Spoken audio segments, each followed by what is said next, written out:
आजकल आजकल बहुत सारी ऐसी एप्लीकेशंस हैं, बहुत सारी ऐसी ऐप्स हैं या बहुत सारी बैंक्स हैं जो आपको ऑनलाइन पर्सनल लोन वगैरह के ऑफर्स देते हैं।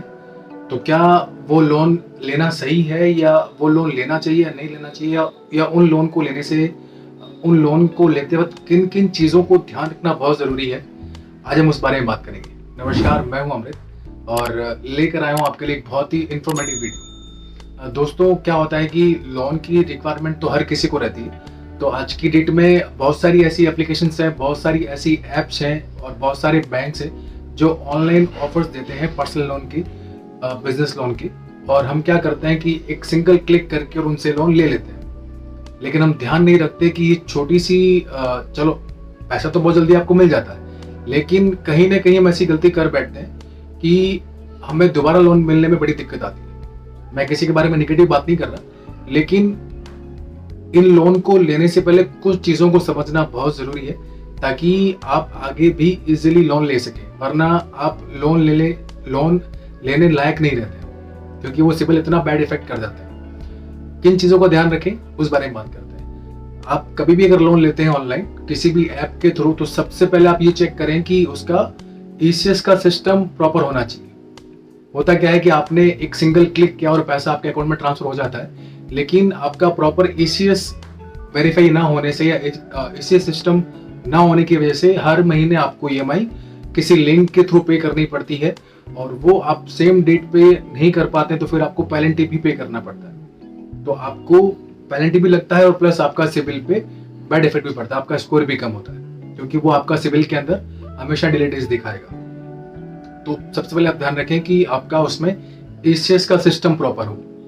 दूसरा, अगर ईसीएस नहीं होता है, क्योंकि मैंने कई बार देखा कि बड़े बड़े जो ब्रांड्स हैं, जो बड़े बड़े बैंक्स हैं, मान लीजिए ऑनलाइन मेरे साथ ही मेरे कस्टमर है, उनके साथ ऐसा हुआ कि उन्होंने ऑनलाइन लोन तो ले लिया, अब उनका ईसीएस नहीं हुआ और उनको हर महीने बैंक से फोन आता है। तो उन्हें एक लिंक दे रखा है, उससे वो गूगल पे से या पेटीएम से या ऑनलाइन फोन पे से पेमेंट करते हैं। अब हर महीने आपके पास फोन आता है डेट के बाद में, जब आपकी ईएमआई जमा नहीं हुई है और फिर आप ऑनलाइन पे करते हो, तो वो डिले डेज आपका हमेशा सिबिल में बोलेगा और उससे आपका स्कोर भी कम होगा और पेनल्टी अलग से पे करनी पड़ती है। तो हमेशा ध्यान रखें कि आपका जो ईसीएस वाला सिस्टम है वो प्रॉपर वहां पर हो रहा है या नहीं हो रहा है। दूसरा, आपको जो लोन बैंक ऑफर कर रही है ऑनलाइन, आपको जो शो कर रहा है, ये देखें कि जो आपकी एक्चुअल रिक्वायरमेंट है उसके हिसाब से अगर आपकी रिक्वायरमेंट उस अमाउंट से फुलफिल हो पा रही है तो आप ले लीजिए।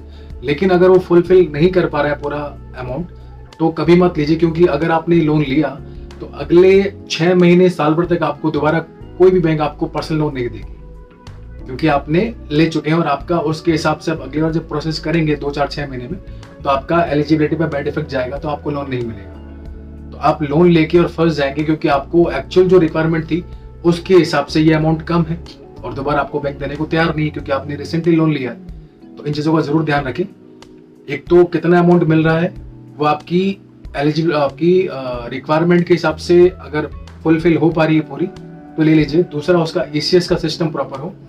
तीसरा, रेट ऑफ इंटरेस्ट देखना बहुत जरूरी। क्यों होता है कि आपने उसकी रेट ऑफ इंटरेस्ट देखना भी बहुत जरूरी है, प्रॉपर उसकी ईएमआई कितनी आएगी, कितने समय के लिए आएगी, क्योंकि जो ये आपको फास्ट लोन मिलता है इजी प्रोसेस के अंदर, उनकी रेट ऑफ इंटरेस्ट बहुत हाई होती है और वो आपको फिर काफी नुकसान देता है।